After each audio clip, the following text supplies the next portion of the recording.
Hola, soy Tatiana Pretel, escritora y narradora panameña, creadora de la plataforma educativa La Espía de Historias.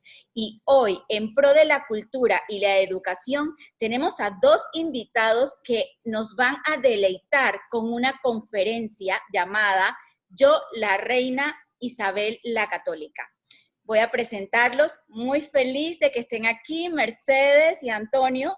Gracias, gracias. Bien. Tenemos a Mercedes San de Andrés, profesora de Historia del Arte de la Universidad de Valladolid, España, y profesora de Camino de Románico. Tenemos también, es especialista de arte sacro en la Catedral de Segovia y trabaja también en patrimonio funerario, ¿cierto? Cierto, así es. Háblanos un poquito de esto de patrimonio funerario. Bueno, pues mi objetivo es estudiar desde la Edad Media hasta nuestros días cuáles son las manifestaciones artísticas relacionadas con el patrimonio funerario, ¿no? Es acercarnos al lenguaje del más allá y hacerlo con formas bellas, especialmente sobre todo en sepulcros, en cementerios, donde el hombre ha utilizado el lenguaje de la belleza, del arte, del epitafio, para hablar de los seres queridos a través del arte, ¿no? El cementerio puede estudiarse desde una doble perspectiva. Por un lado, como un centro, como un lugar, ¿no? Para vivir el duelo, pero por otro lado es un lugar privilegiado también de la historia, de nuestras comunidades, sí. Claro que sí. Esa es otra conferencia que tenemos que hacer, Mercedes. Y también tenemos a Antonio Araúz Inver, artista premiado en pintura, escultura y ganador del premio en México Cristomanía. Oh, wow. De verdad que nos honra esta visita. Fundador Gracias. del movimiento hispanista en Panamá. ¿Cómo estás, Antonio? Feliz de estar aquí, es un honor. Gracias por la oportunidad que me brindas.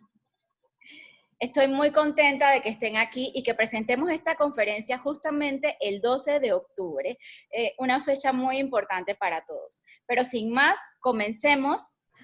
Bueno, vamos a comenzar, lo primero agradeciéndote pues la invitación, ¿no? Junto con Antonio de poder hablar y compartir algo que a los tres nos apasiona, como es hablar de la reina Isabel, la católica.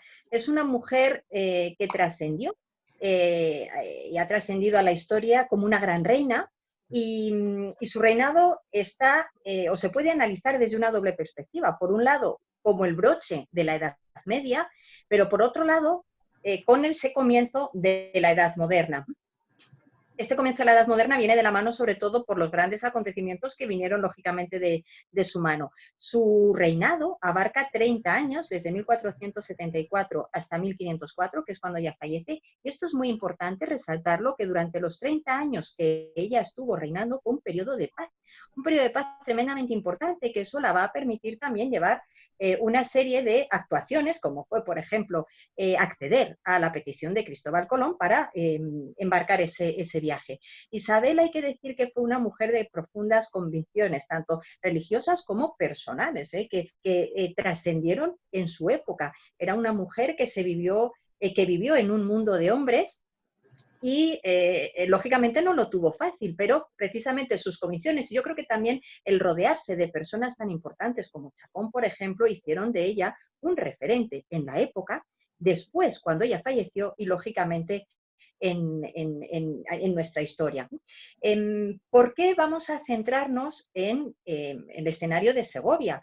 Pues porque Segovia dejó una huella muy importante en la vida de Isabel. En esta ciudad vivió, en esta ciudad se proclamó como reina de Castilla, que va a cambiar el curso de la historia, y en esta ciudad afirmó su derecho a reinar. Como todo el mundo sabe, pues ella nace el 22 de abril de 1451 en Madrigal de las Altas Torres, un pueblecito precioso que ha sido declarado recientemente como Vic, que está en la provincia de Ávila, y ella durante los primeros años reside allí. Cuando fallece su padre, quiero recordar, Juan II, en 1454, marcha a Arévalo. Y en Arévalo estuvo hasta 1461 porque nace una princesa, nace Juana. Juana, que se la va a conocer en la historia, ¿no?, como Juana la Beltraneja, puesto que comenzaron los rumores de que ella no era hija del rey, sino que era hija de un personaje, de un valido muy cercano a la reina, que iba a ser Bertrán de la Cueva. Bueno, cuando nace Juana, tanto Isabel como su hermano Alfonso que tenían 11 y 9 añitos, besan la mano de la princesa Juana. Y cuando nace Juana, y esto es importante que nos acordemos de ello, su padre, el rey Enrique IV, la jura como princesa y heredera de la corona. Aquí ya tenemos, por lo tanto, que Juana aparece con ese primer reconocimiento como heredera de la corona de Castilla. Comienzan los rumores a medida que avanza el tiempo, pues de que Juana no es hija del rey Enrique IV, sino que, como decíamos, pues iba a ser hija de Beltrán de la Cueva. Y es verdad que coincide aquí una carrera meteórica por parte de Beltrán de la Cueva.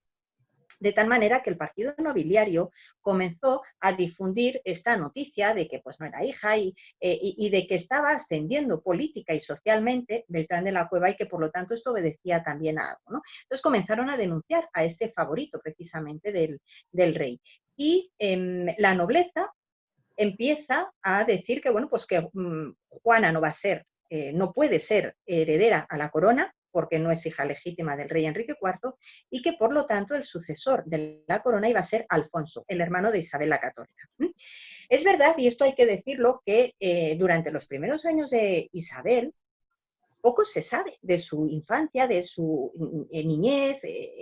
Cuando comienza ya a tener 9 años, el rey Enrique IV se empieza a fijar en ella para casarla con el duque de Viana, es decir, ahí es cuando Isabel empieza a formar parte del panorama político, pero porque era vista como una baza para conseguir alianzas matrimoniales. Pero no tenían mucha relación entre el hermanastro, entre Enrique IV con Isabel la Católica y Alfonso. Por lo tanto, cuando el partido nobiliario desecha a Juana como heredera de la corona y dice, no, va a ser Alfonso, el hermano de Isabel, el que va a suceder, al que le corresponde la corona, porque Juana no es hija legítima. Entonces, lo que hacen es lo que se conoce como la farsa de Ávila, que va a ser el 5 de junio de 1461, lo que hace el partido nobiliario es coge un trono, un muñeco, y en el cimorro de la Catedral de Ávila, pues despojan a ese muñeco de todos los atributos reales. Ese muñeco le habían colocado una corona, el cetro, etc. Entonces la nobleza lo que hace es despojar a ese muñeco que simbolizaba al rey Enrique IV, le despoja de todos los atributos reales. Y con este gesto, la verdad que nos aparece como un poco dantesco, ¿no? Pero con este gesto, con lo que se conoce como la farsa de Ávila, lo que está haciendo el partido nobiliario es despojar al rey Enrique IV de todos sus atributos reales,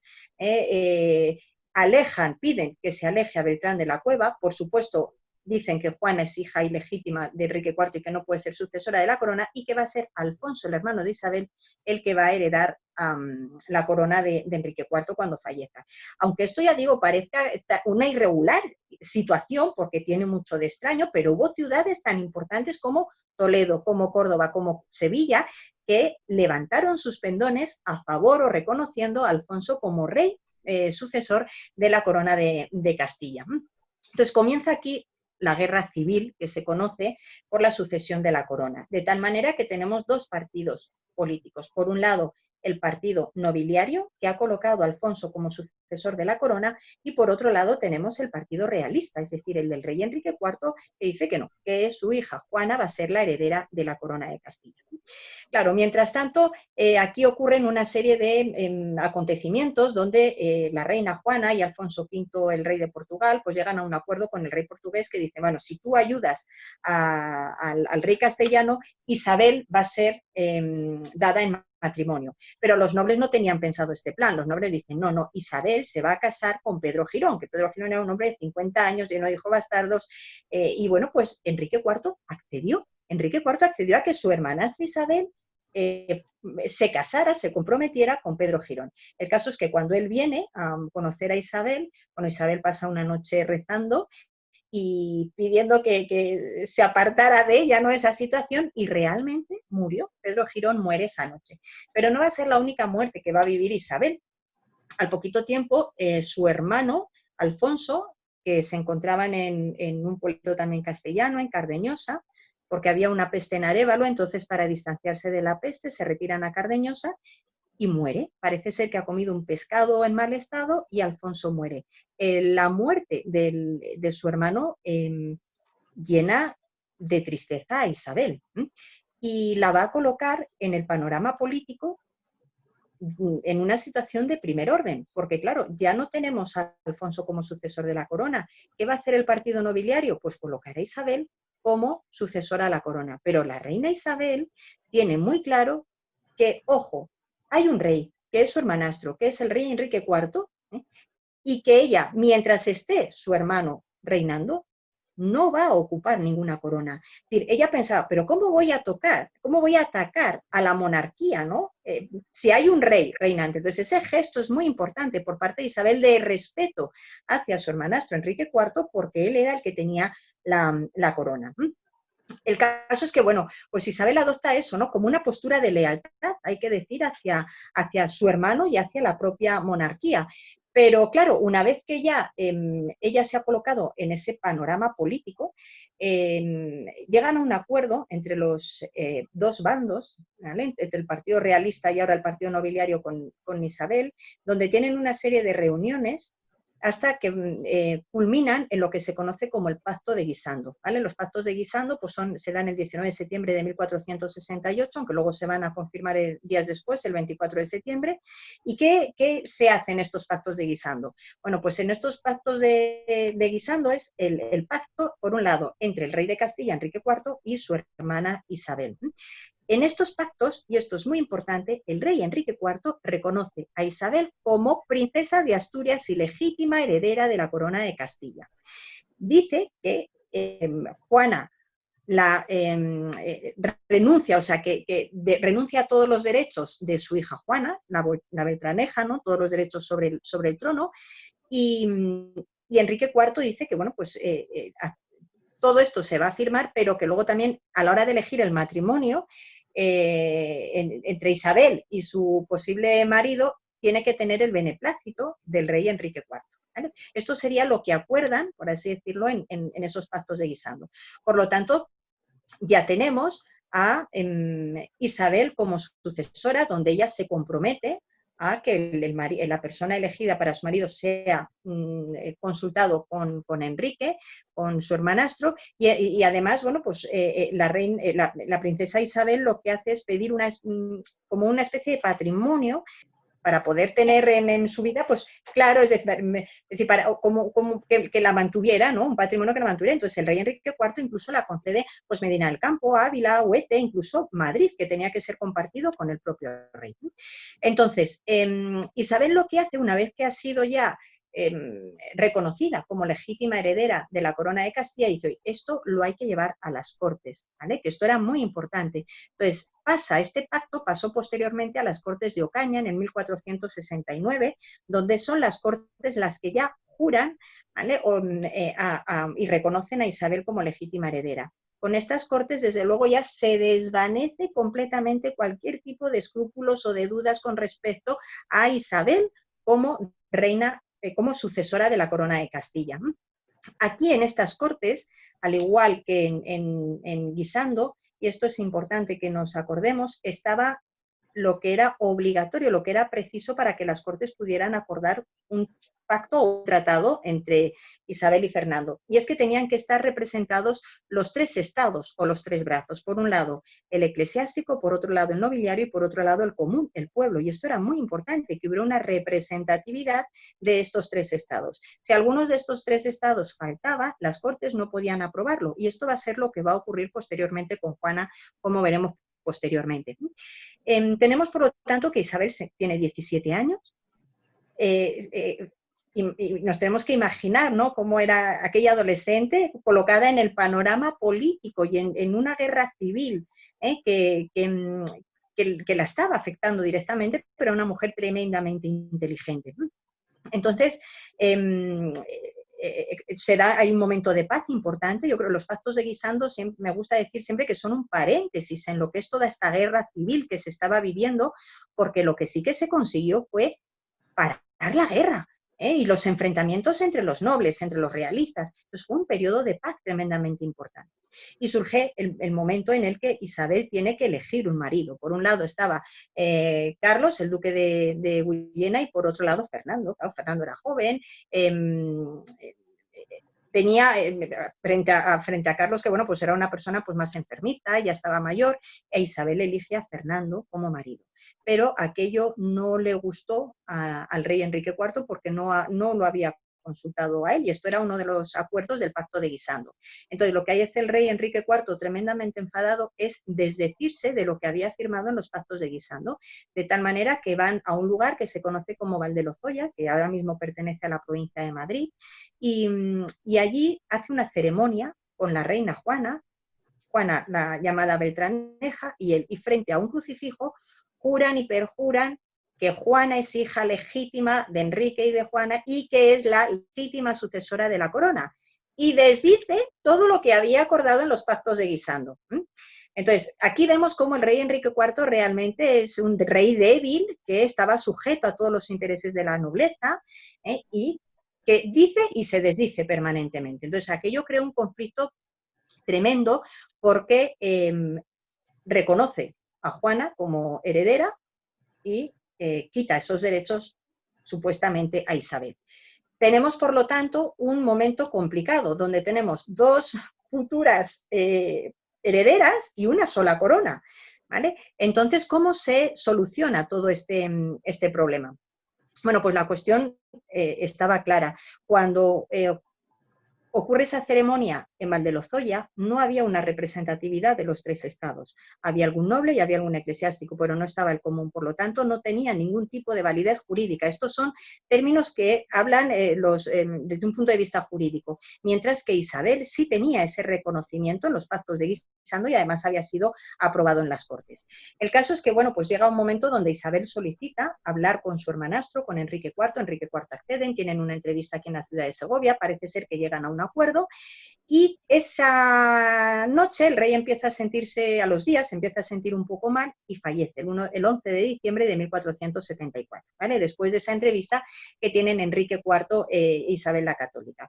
La princesa Isabel es una mujer tremendamente inteligente, era una visionaria, y ella, una vez que muere Enrique IV, lo que hace es ejercer lógicamente el derecho que ella tenía a la sucesión de la corona, y ese 13 de diciembre de 1474 ella se proclama como reina de Castilla, aquí en Segovia, en una iglesia que hoy ha desaparecido, pero que se conserva el espacio, en la iglesia de San Miguel. Esa iglesia desaparece en 1532, pero la construyen en estilo ya gótico en un lateral.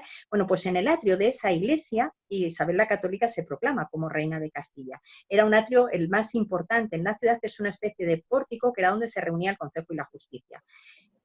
Ella jura, además, el acto de la ceremonia de proclamación de Isabel es precioso, está muy bien documentado, y ella jura, bueno, pues que va a respetar todos los fueros, todas las libertades de los pueblos de Castilla, y a los poquitos días su marido Fernando, porque ella se proclama como reina de Castilla sola, acompañada de los nobles que la habían apoyado, y del pueblo de Segovia, de los diferentes gremios y oficios. A los días, el día 2 de enero de 1475, su marido, Fernando, hace entrada en la ciudad de Segovia y él es proclamado también como rey en la antigua catedral que ya ha desaparecido.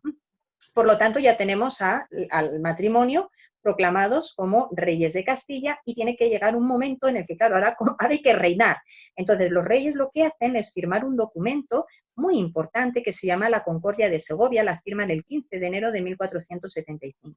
Y aquí vemos nuevamente cómo la inteligencia de Isabel brilla, porque ella lo que hace es, se proclama como reina de Castilla y piensa, bueno, ¿cómo tenemos que repartirnos el poder? Entonces ella selecciona al cardenal Mendoza y al arzobispo Carrillo para que redacten este documento de la Concordia de Segovia y se repartan, y quede muy claro cómo tenía que reinar cada uno de ellos. Entonces, este documento es importantísimo porque lo que se hace es decir, bueno, pues que hoy ambos esposos lo que van a hacer es gobernar conjuntamente y van a otorgar mutuamente plenitud de jurisdicción en los respectivos reinos. Por ejemplo, en Castilla había, la correspondía a Isabel el nombramiento de oficios, la concesión de mercedes, la tenencia de las fortalezas, luego cómo firmaban en los documentos, es decir, bueno, pues se regula de alguna manera cómo tenían lógicamente que repartirse el poder y el gobierno. Entonces, este documento realmente es un documento que se firma por primera vez en Europa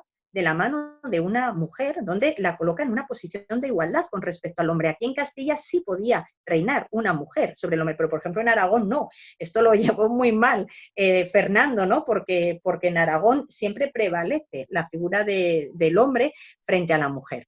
Claro, ya tenemos, bueno, pues que podríamos decir que se ha solucionado al final. Juana la Beltraneja finaliza sus días en Portugal, y bueno, pues llegará un momento donde esta guerra civil finalice y comienza realmente lo que sería el reinado de los Reyes Católicos desde 1474, como decíamos, hasta el año 1504.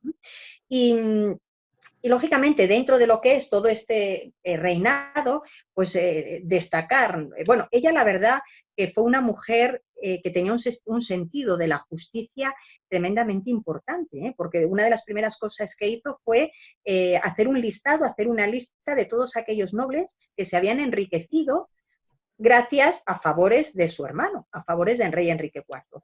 Entonces, bueno, pues por ejemplo, a Cabrera, que hoy era uno de los favoritos incluso de Isabel, le hace devolver 300.000 maravedíes, y el caso más sonado fue el de Beltrán de la Cueva, que tuvo que devolver 2/3 de los más de 2 millones de maravedíes que tenía, es decir, algo increíble, ¿no? Pero esto refleja ese sentido de equidad y de justicia que tenía la reina Isabel, e incluso ella crea una especie de ejército interno en el propio reino para acabar con toda la delincuencia que había y para dar una estabilidad, porque claro, hay que tener en cuenta que el rey Enrique IV deja un reino agotado, enfrentado entre los nobles, la moneda fracturada, es decir, con una crisis económica tremenda, muy debilitado, y claro, Isabel tiene que organizar todo eso y dotarlo de todo un sistema jurídico y de una estabilidad y de una paz que ella lógicamente fue consiguiendo con el tiempo. Y llegará pues lógicamente pues esa propuesta de Cristóbal Colón, ¿no? De convencerla de ese viaje. Y sí que quiero decir aquí, y sobre todo ya metiéndonos un poquito, ¿no? Enlazando con lo que sería Hispanoamérica, claro, cómo se llevó a cabo todo el proceso, cuál fue el método de conquista que siguió Isabel. Decíamos al inicio de esta conferencia que Isabel representa ese cierre de la Edad Media y esa apertura de la Edad Moderna. Y esto es muy importante porque lo vamos a ver en la conquista de América. Ella lleva todo un sistema medieval a la hora de llevar a cabo la conquista de América. Mirad, aquí en Castilla tenemos un sistema jurídico durante la Edad Media que se llama los fueros. Los fueros es un corpus jurídico que dota de libertad al pueblo.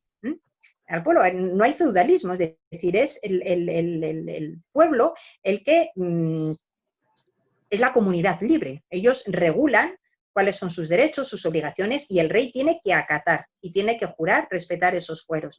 Entonces, este concepto de fuero le va a llevar a Isabel, es decir, que Isabel reconozca al indio en igualdad de condiciones que el español, que respete sus derechos, no es al azar, es porque Isabel lleva en su ADN cultural, en su ADN como persona, todo este corpus jurídico que tenemos aquí en Castilla. Entonces, todo el proceso de reconquista que hay aquí en Castilla durante la Edad Media, desde el siglo VIII en adelante, ¿no? va a culminar o va a continuar con toda la conquista de América y se cerrará pues con el rey Carlos III. Entonces este fenómeno de repoblación aquí es muy interesante, donde cómo los reyes van a ir recuperando todos aquellos territorios que habían sido tomados por los musulmanes. Bueno, pues esa manera de recuperar los territorios, de establecer el concepto de municipio, de concejo, de fuero, lo va a importar Isabel a América. Entonces aquí hay una serie de conceptos muy, muy importantes que van a ser los conceptos pues de igualdad, de llaneza, de libertad, muy importante, porque eran hombres libres, porque no había esclavitud, y estos conceptos los vamos a tener también en América. Entonces, todo esto lo va a llevar, lógicamente, Isabel a todo ese proceso, ¿no? de estos primeros años de conquista. Y sí destacar, ¿no? Cómo Isabel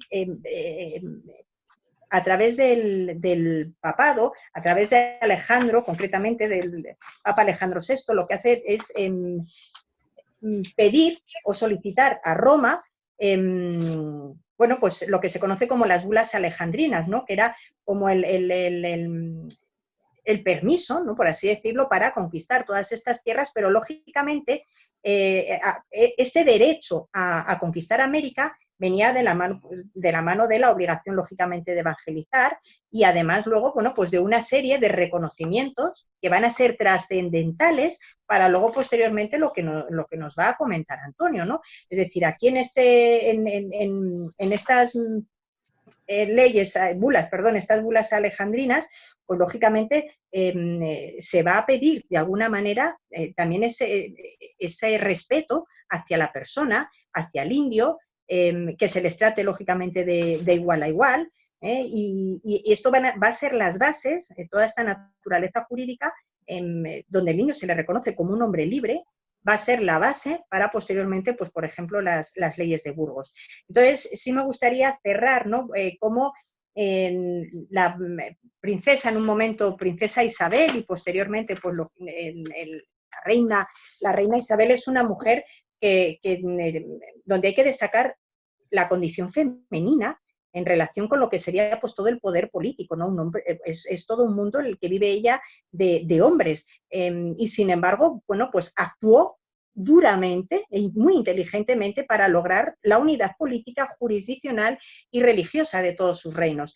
Gracias a Isabel, esta monarquía va a dominar el mundo. Hablaba anteriormente de ese concepto de reconquista y de imperio que comienza en el siglo, cae el imperio, y todo esto ocurre gracias a que cae el Imperio Romano. Posteriormente, luego en el siglo VIII comienza todo ese periodo de reconquista que va a enlazar lógicamente con esa conquista de América y se cerrará aquí en España con la llegada de los Borbones y Carlos III. Y fue una mujer que dejó su impronta también en la historia de la hispanidad. Hay que recordar, bueno, pues cómo ella toma Granada, cómo quería precisamente esa unidad religiosa en sus reinos, territorial, muy, muy importante, y luego, claro, la reina apoyó sin reserva alguna los propósitos de Colón.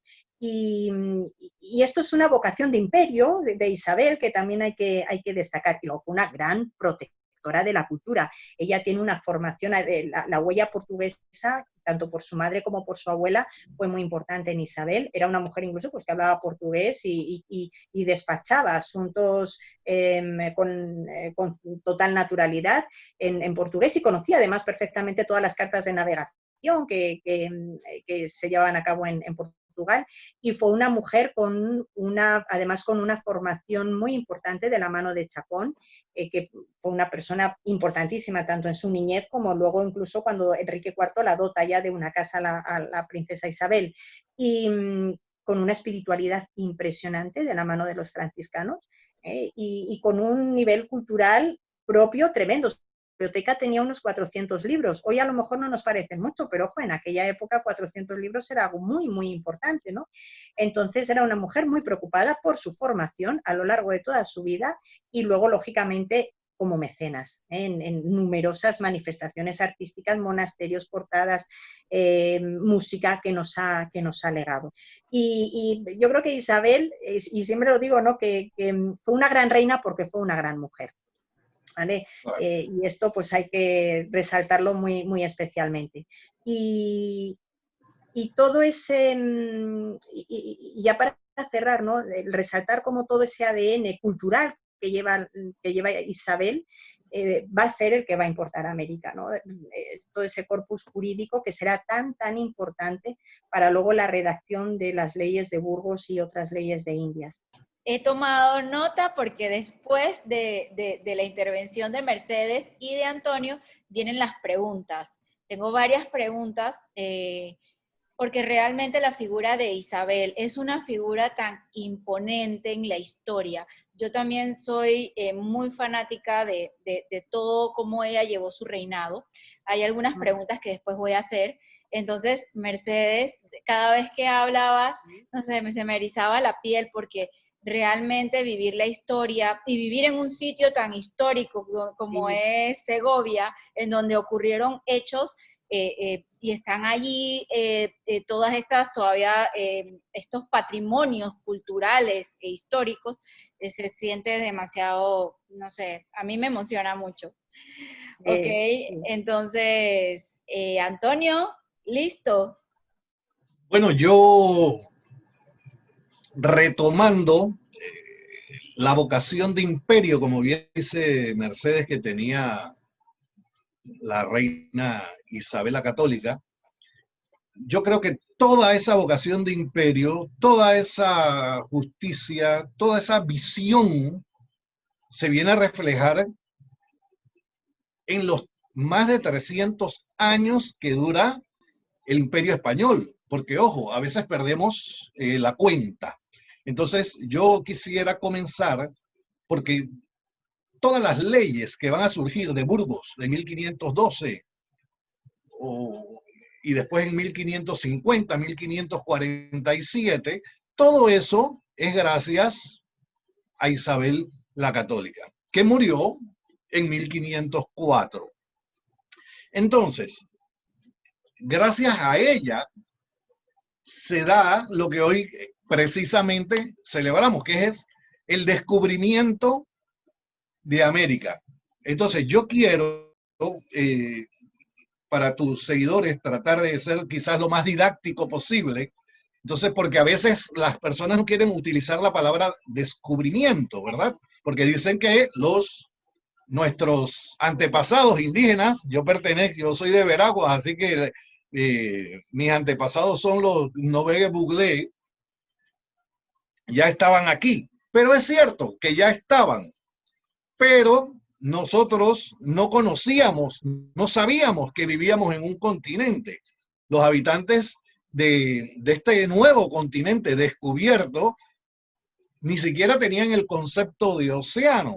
Entonces, cuando utilizamos la palabra cubrir, ¿verdad? Yo cubro y descubro. Cubro, descubro.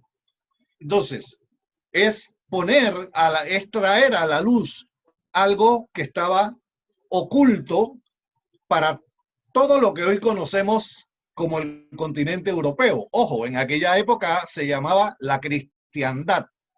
Entonces, todos estos nuevos océanos que se van a descubrir, el nuevo océano y todas estas nuevas tierras, es gracias a esa vocación de imperio y de justicia de Isabel la Católica. Entonces, el nuevo continente es puesto en los mapas, ¿verdad?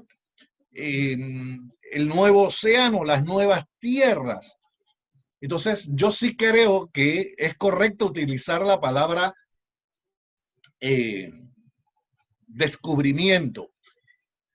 También se usa la palabra conquista, y que está bien.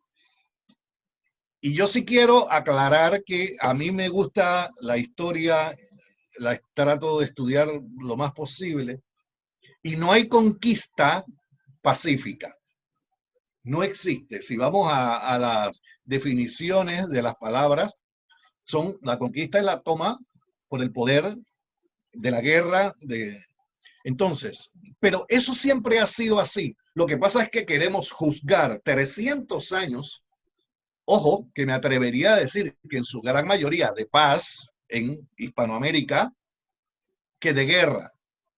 Entonces, claro que hubo un encuentro, claro que hubo guerra, pero para eso las leyes de Burgos y las leyes que surgen en 1547, donde inclusive le quita el poder a los españoles como por ejemplo Francisco Pizarro. Francisco Pizarro fue condenado y fue asesinado porque él no quería acatar estas nuevas leyes que protegían al indio. Y estamos hablando de 1547 y también después surgen las leyes de la controversia de Valladolid en 1550-1551, donde Tatiana, por primera vez en la historia, un imperio, como ya empezaba a ser España, detiene la conquista.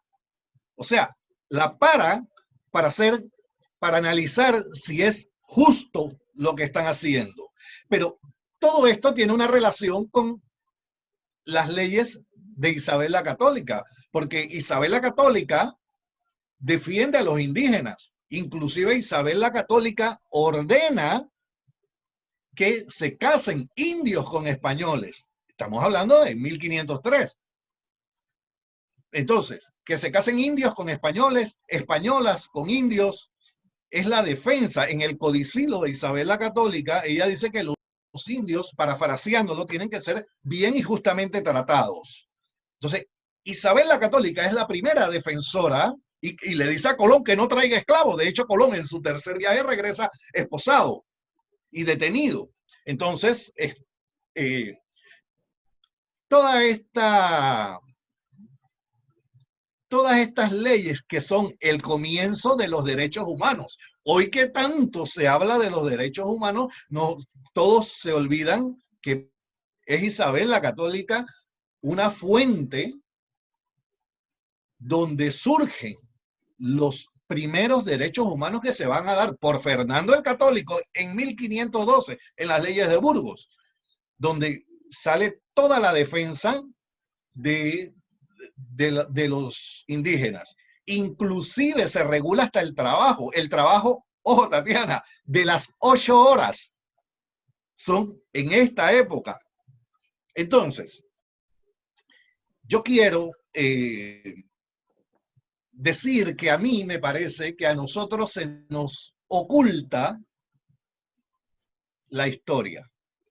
Yo creo que nosotros como panameños se nos oculta parte de la historia o no se nos enseña en la escuela. Tú bien sabes que Rodrigo de Bastida fue el primero en llegar a Panamá en 1501, Colón llega en 1502 como digo yo, a mi tierra, en Veraguas. Entonces, de la cual tú como bien sabes, sale prácticamente huyendo porque al principio hay un entendimiento, pero al final no.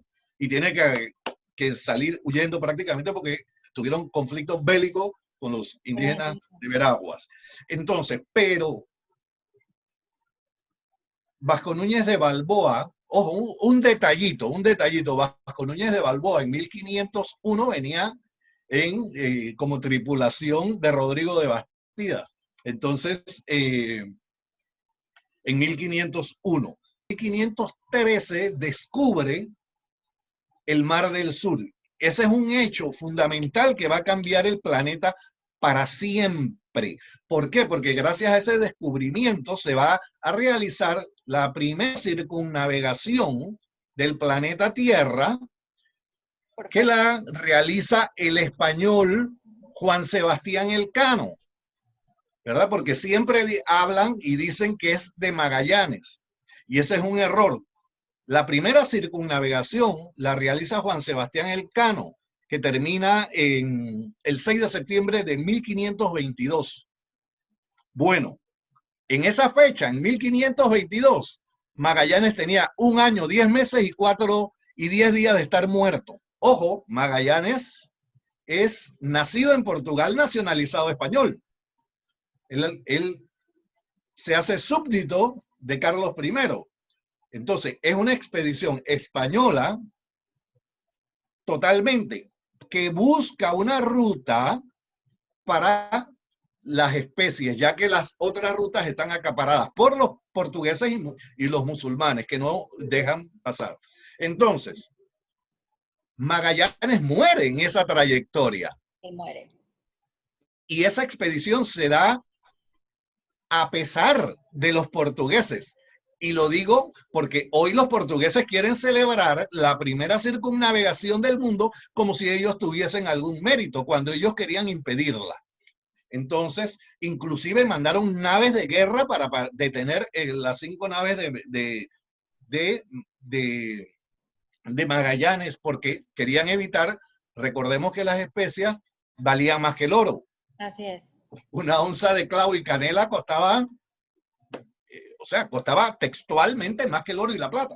Entonces, es que esta lucha por las rutas no es por gusto. El tema de las especies es un tema largo de investigación y de estudio, porque realmente el valor que tenían y que se estaban peleando entre varios pueblos, los turcos, bueno, vemos a los portugueses, a los españoles, pues tiene un porqué. Claro. Entonces Magallanes, cuando muere, hombre, ocurren algunas cosas hasta que Juan Sebastián Elcano toma las riendas del asunto y decide él, porque no, el contrato de Magallanes era llegar a las Molucas, a la A las Molucas, especiería y ajá, regresar por donde vinieron.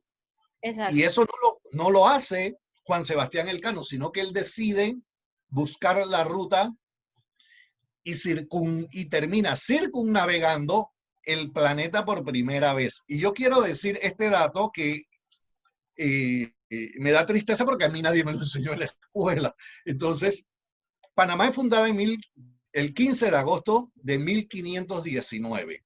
Bueno, 36 días después, el 20 de septiembre de 1519, parte la expedición de Sí, Magallanes. O pasaba, sea, Panamá ya es parte del reino de Castilla y Aragón. Entonces, esta expedición termina el 6 de septiembre, casi 3 años después, en 1522. Pero en 1521, el 15 de septiembre de 1521, Carlos I de España, quinto del Sacro Imperio Romano Germánico, con real cédula, le da título de ciudad de Panamá y nos entrega un escudo de armas que es el que hasta hoy tenemos en la alcaldía de Panamá. Ese escudo de armas fue entregado en 1521 por Carlos I. Entonces, a mí me parece que hay que diferenciar también que el imperio, hay que aclarar, mejor dicho, que el imperio español es un imperio generador. En el libro es un imperio generador. ¿Qué es un imperio generador? Un imperio generador es aquel que proporciona una tecnología en los territorios ocupados que beneficia a los miembros de ese territorio. Por ejemplo, las universidades, el primer hospital prácticamente, el primer hospital, ojo con este detalle, el primer hospital que existe en Hispanoamérica es fundado por Hernán Cortés en 1522. Y ese hospital aún existe y no ha detenido su labor. O sea, es el hospital más antiguo activo hoy. Entonces, en Hispanoamérica habían más de 26 universidades a lo largo. Entonces, como yo siempre digo, Tatiana, Panamá hace frontera en el norte con Costa Rica y en el sur con Colombia, pero nuestras fronteras llegaba, de la del norte llegaba hasta Canadá y la del sur llegaba hasta Argentina. Y me explico, nosotros con la independencia, entre comillas, perdimos, podríamos decir.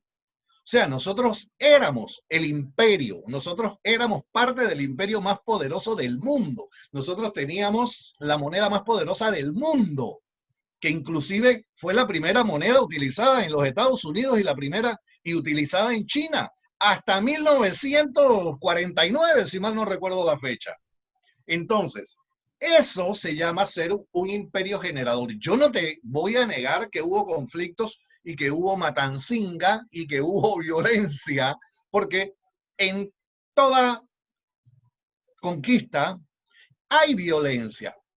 Por ejemplo, te voy a hablar de, por ejemplo, el reino de Payupanqui, ellos tenían el Tahuantinsuyo, que era en el Perú, en lo que hoy conocemos como Perú, era un reino chiquitito. Bueno, con Pachacútec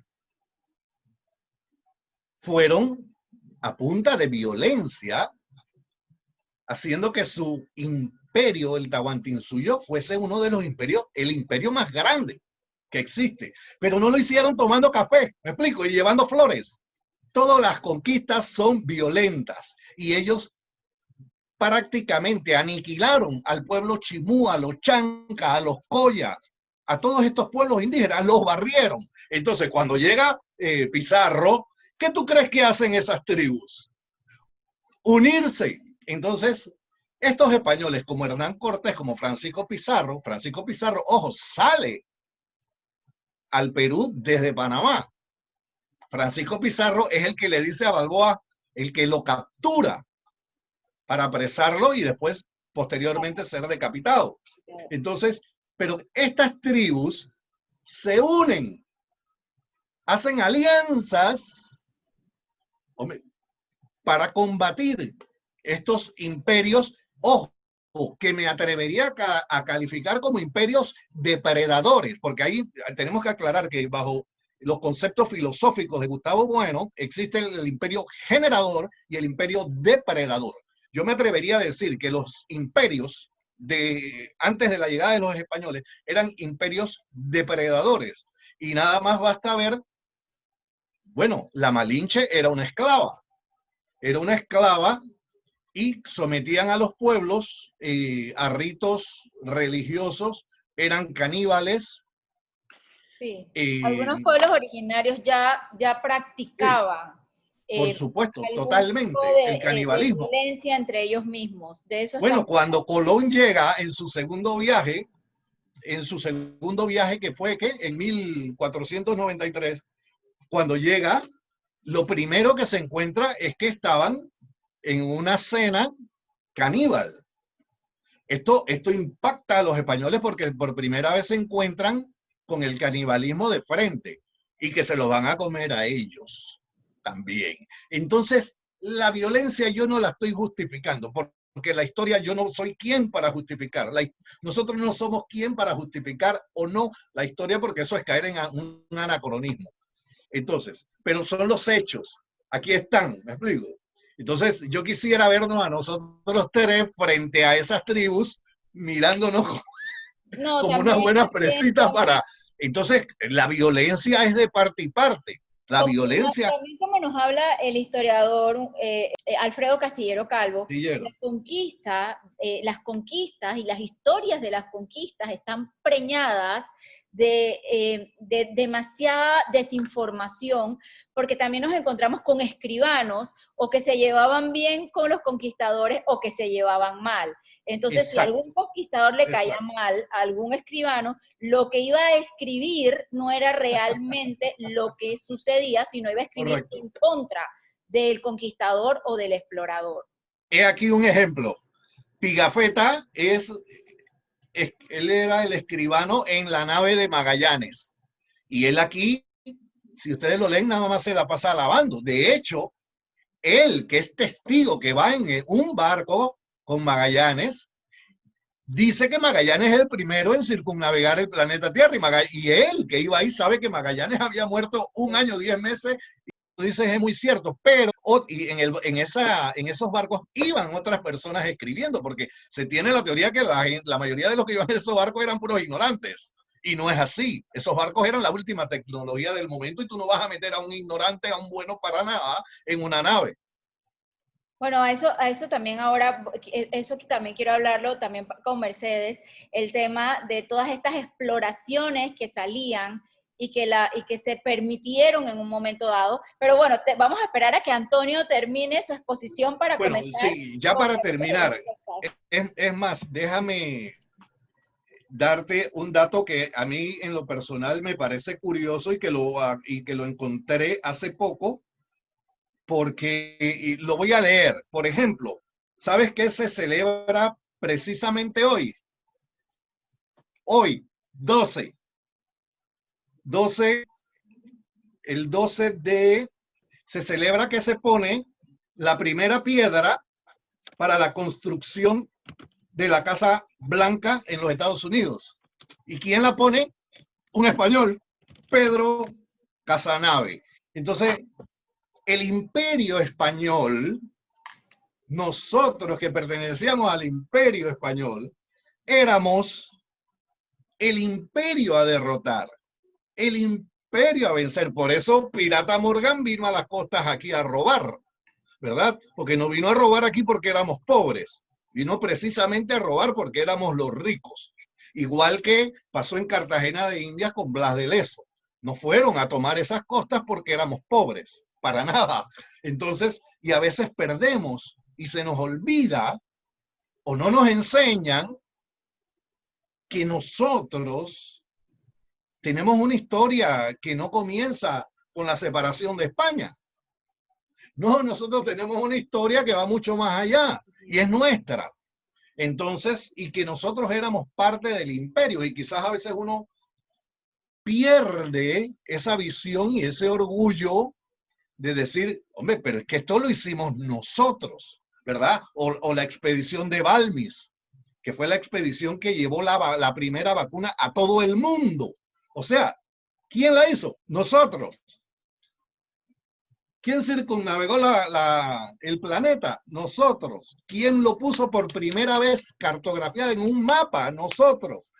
¿Quiénes tenían las más universidades? Nosotros teníamos más universidades que Francia, Inglaterra y Holanda juntas. Entonces, pero parece que nadie nos enseña. Te voy a dar como último dato para pasarles la palabra, un dato que me parece importante. Como todo creo que tiene importancia. Felipe II en 1570, Felipe en 1570 emitió una real cédula, un decreto donde declara que, ojo, el náhuatl es lengua oficial en el reino de la Nueva España, el náhuatl. ¿Tú crees que si el Imperio Español lo que quería era, como dicen algunos malinformando o desinformando, que no, que lo que hubo aquí fue un genocidio?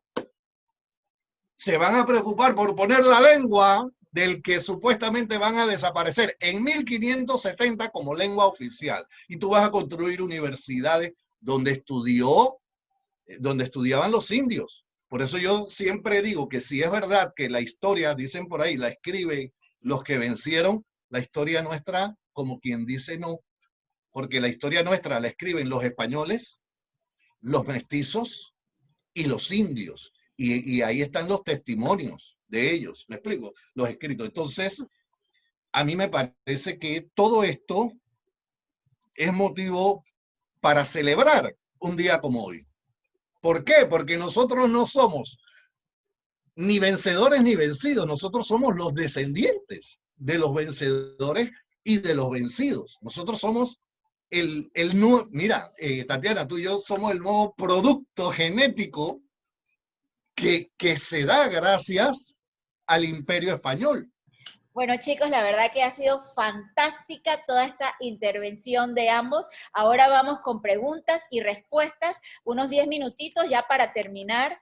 Bien, yo realmente en la intervención de Mercedes quiero hablar un poquito de el hermano de Isabel, Alfonso. ¿Él fue envenenado o realmente murió por muertes naturales?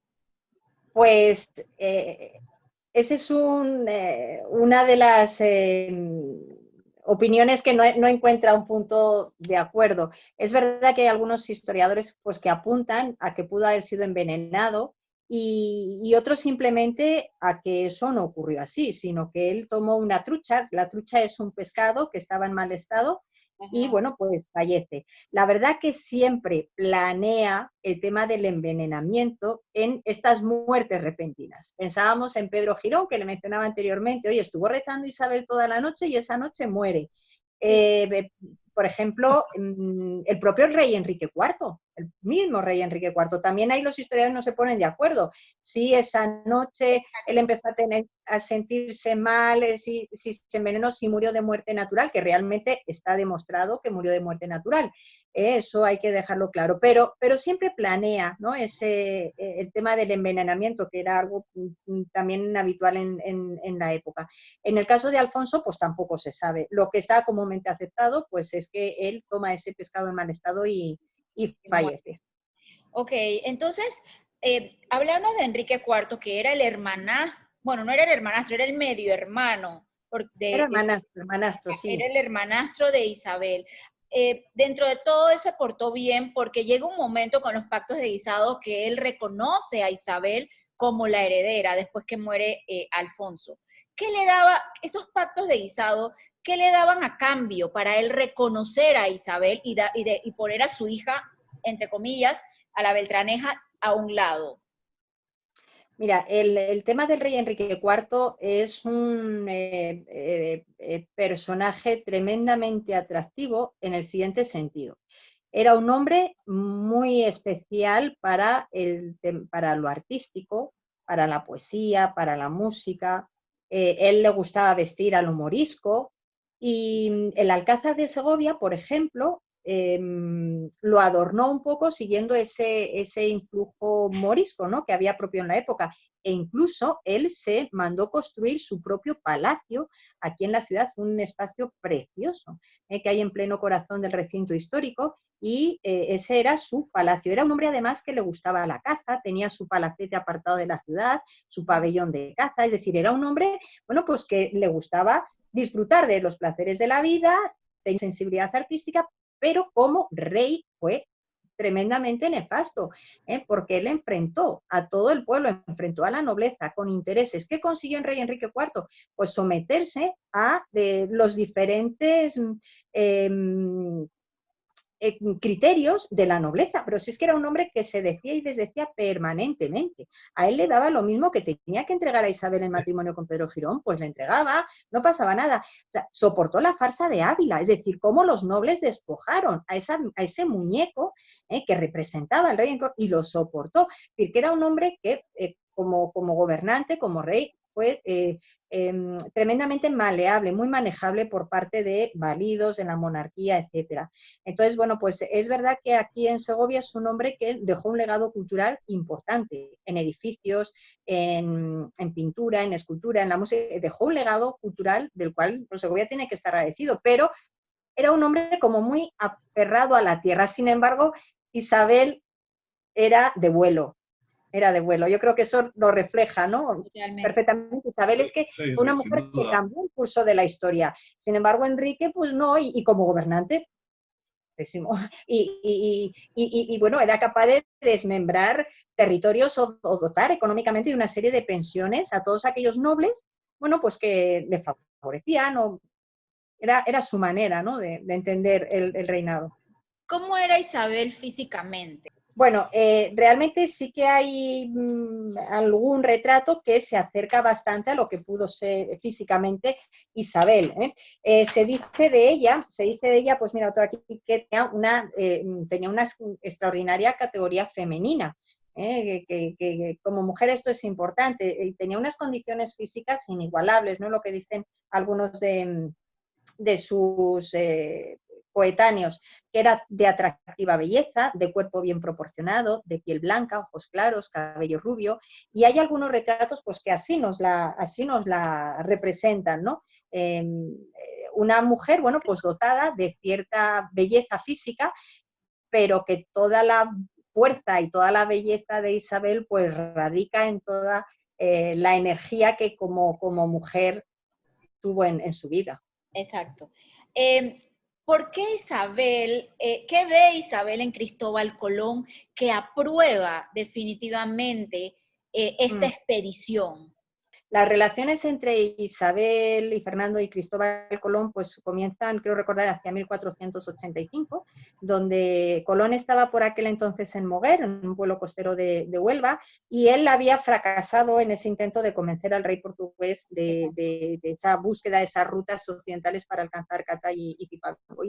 Y bueno, pues a través de esos monjes que había en la Rábida, bueno, pues se consigue ese acercamiento hacia los reyes católicos. La verdad que fue un periodo de también ciertas personas que estaban a favor, otros que estaban en contra.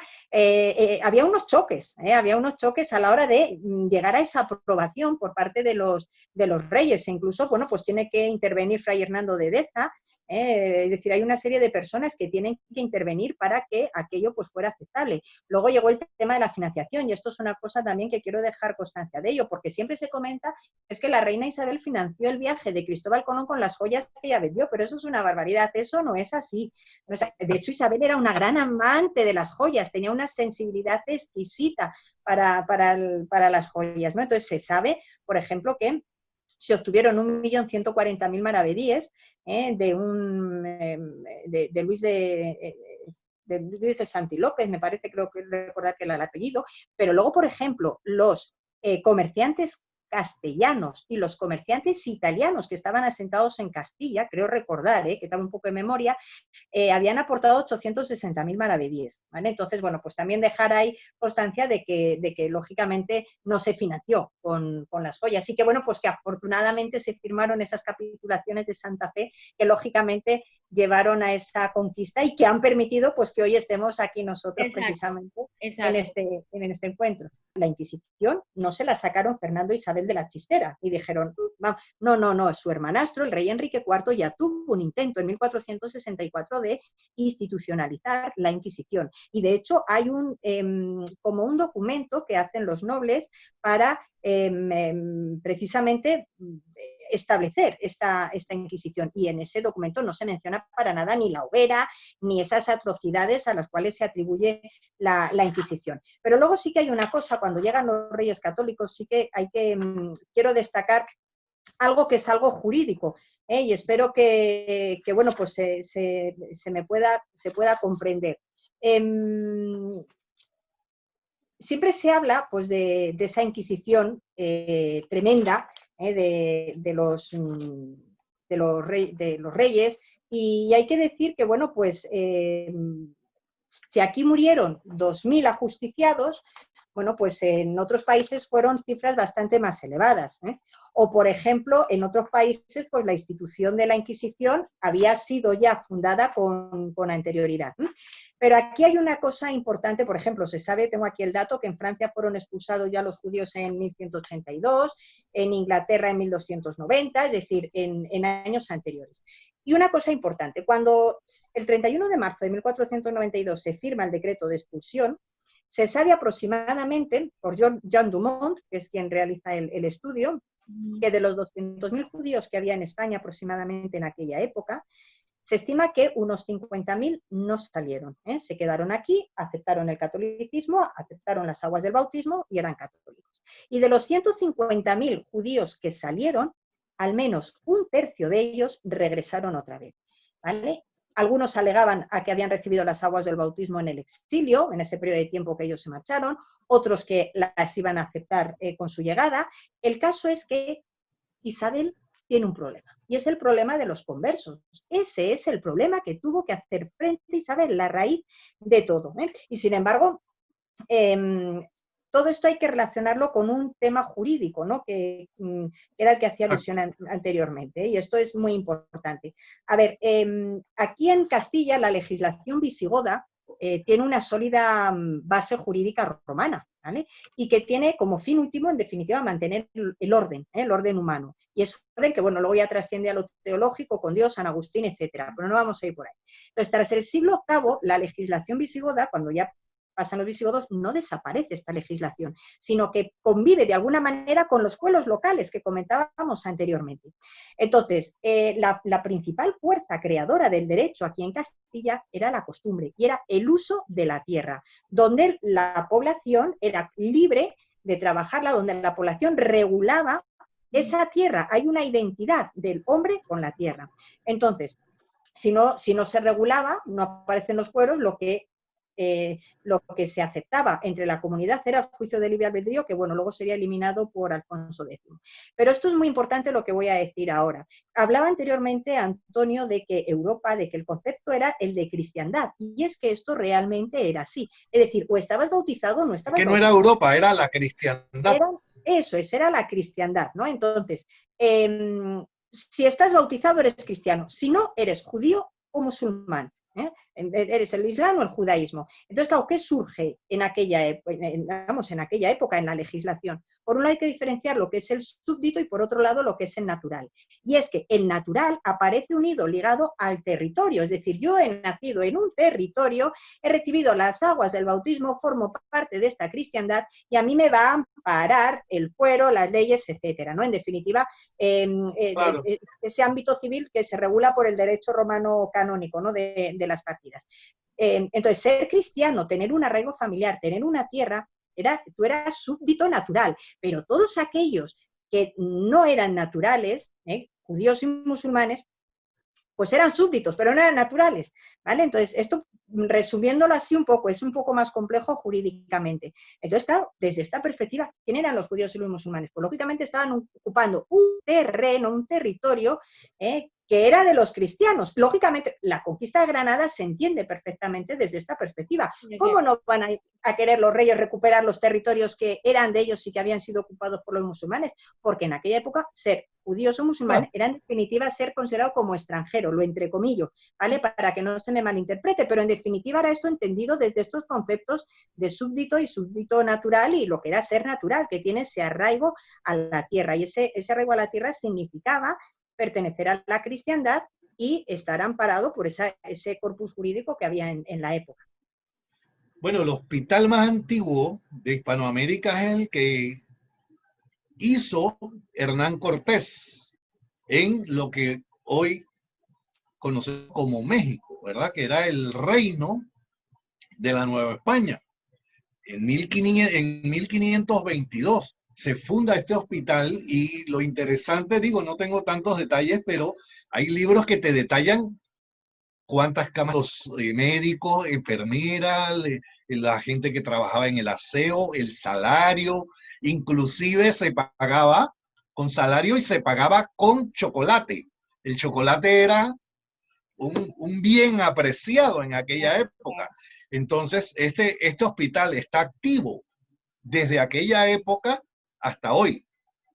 Ok, y bueno, ya para terminar, la última pregunta y también pues un comentario de que es bien importante que sepamos de que nuestro territorio era España. No es que nosotros éramos un territorio aparte, nosotros éramos España, que aúna un poco a lo que estaba hablando Antonio. Sin embargo, Antonio, definitivamente hay una leyenda negra sobre todo el genocidio que se habla entre comillas y después haremos otra conferencia sobre eso, porque muchos indígenas se mezclaron, pero yo pienso que realmente todo lo que sucedió con las cabalgadas, los perros que tiraban, por ejemplo, como Vasco Núñez de Balboa, y todo lo que sí hubo, todos estos enfrentamientos con nuestros pueblos originarios, pasaban muy lejos de los reyes. ¿Tú qué piensas sobre esto? En 2 minutos para terminar esta gran conferencia. Yo pienso que la guerra es la guerra, y si Balboa tenía su perro de guerra, era porque los nativos no le estaban tirando flores, ¿verdad? O sea, la guerra es la guerra. Las armas que utilizaban los mexicas, porque no son aztecas, son los mexicas de México, eran armas súper poderosas. Entonces, y los perros de guerra se utilizan hasta hoy. Entonces, porque la guerra es así y punto. La guerra es guerra. Es verdad que los reyes estaban lejos, pero por eso la figura del virrey. Por eso la figura del virrey en los reinos, porque aquí recuerden que nosotros teníamos reinos donde habían virreyes, que era la representación física legal del rey. Entonces, nosotros en nuestros 4 reinos o 4 virreinatos que le llaman, y las 3 capitanías, o sea, estaban bajo jurisdicción del virrey. El virrey era la figura que gobernaba. Por eso Pizarro, cuando envían al virrey, Pizarro se rebela, ¿verdad? ¿Por qué? Porque, hombre, siempre hay abuso, siempre hubo abuso. Si hoy, como vemos en Panamá, ¿cuánto abuso político hay? Entonces imagínate en aquella época. O sea, eso está en la naturaleza prácticamente humana. Entonces, y claro que no hubo genocidio. Nosotros tenemos que hablar de que hubo muchas enfermedades. Exacto. Muchas enfermedades que afectaron. Además, el concepto de genocidio, según el Estatuto de Roma, artículo 6, dice que es el planeamiento sistemático de la eliminación de un grupo humano por razones políticas, religiosas, etcétera. Entonces, eso no lo hubo. Nadie construye hospitales, porque, ojo, el tema de los hospitales es súper interesante. En América había más de 3.000 hospitales, entonces, y 26 universidades. O sea, nadie que cometa un gen donde estudiaban los indios, inclusive las tribus indígenas recibían títulos nobiliarios. O sea, títulos nobiliarios que hasta hoy llegan, que si mal no recuerdo, tú me corregirás, Mercedes, la policía en España es fundada por uno de los descendientes de Montezuma. ¿Me explico? Entonces, esta mezcla genética que hubo, esos son los resultados. Los indios tenían un papel preponderante en los virreinatos y llegaron a tener altos puestos, altos cargos y títulos nobiliarios, inclusive. Bueno, yo creo que esto nos da para otra conferencia. Realmente les agradezco, me ha encantado porque nos quedan muchas dudas. Hay partes que no están de acuerdo, hay partes que sí están de acuerdo. Pero señores, lo importante es que nosotros vayamos a investigar. La historia está escrita por historiadores extranjeros y por historiadores nacionales. Está ahí, hay que ir a investigarla. Y gracias, Mercedes, gracias, Antonio, por estar aquí. Gracias a ti. Esta es la casa de los dos, las redes de la Espía de Historia. Sé que tienen en la noche también un live muy interesante que lo voy a poner también para que las personas vayan y lo vean. Es algo sobre la leyenda negra también, algo así, ¿no? Que es importante saber todas las opiniones para nosotros no convertirnos en juzgadores de la historia, pero para poder estar bien informados. Correcto. Bueno, Mercedes, que duermas bien, que descanses. Antonio, te mando un abrazo. Estamos en Gracias, contacto. igualmente. Gracias por todo. Gracias. Tatiana Pretel, la espía de historias. Chao. Chao.